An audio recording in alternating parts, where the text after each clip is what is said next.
hindi na raw natin kailangan dumayo sa Pangasinan para matikman ang kanilang ipinagmamalaking pigar-pigar. Dahil kahit sa sarili po ninyong mga bahay, ay kayang-kaya ninyong gawin yan. Paano? Alamin po natin ang recipe dito sa Sarap Pinoy.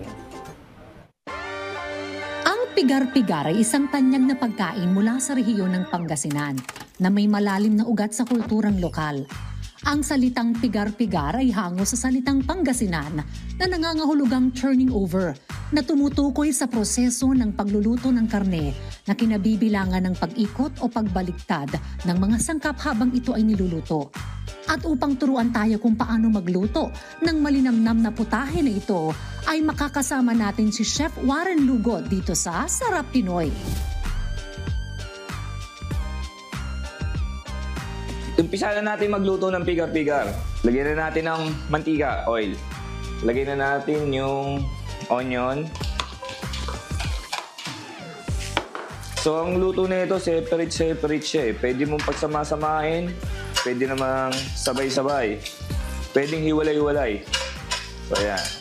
Sinatay ko yung onion. Lagay na rin natin yung beef. Ayan.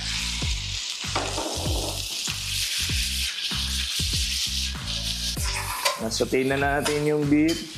Lagay na rin natin yung cabbage. Ayan. So, lagay na rin natin yung salt and pepper. Ayan.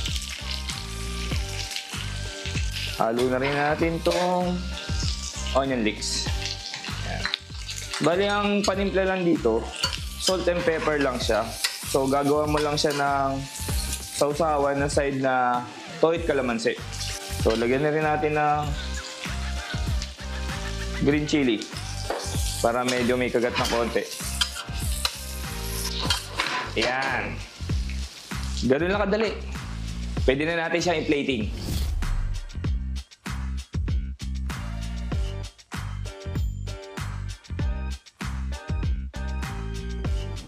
Garnish na natin.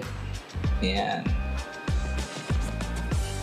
So, ito yung sausawan niya. Side mo lang dyan. Luto na ang ating pigar-pigar.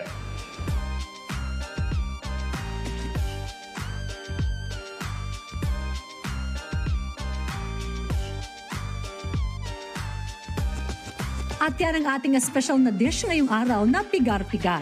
Isang ulam na puno ng lasa at kwento mula sa puso ng Pangasinan. Dito ipinapakita na ang simpleng karne ay nagiging masarap na putahe sa pamamagitan ng tamang paghahanda at pagmamahal.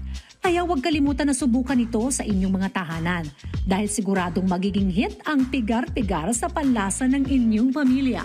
At kung may gusto naman kayong balikan sa mga nakaraan nating episode, maaari nyo yung bisitahin sa aming official social media accounts at Rise and Shine Pilipinas sa Facebook, YouTube at Instagram habang RS Pilipinas naman sa TikTok at X.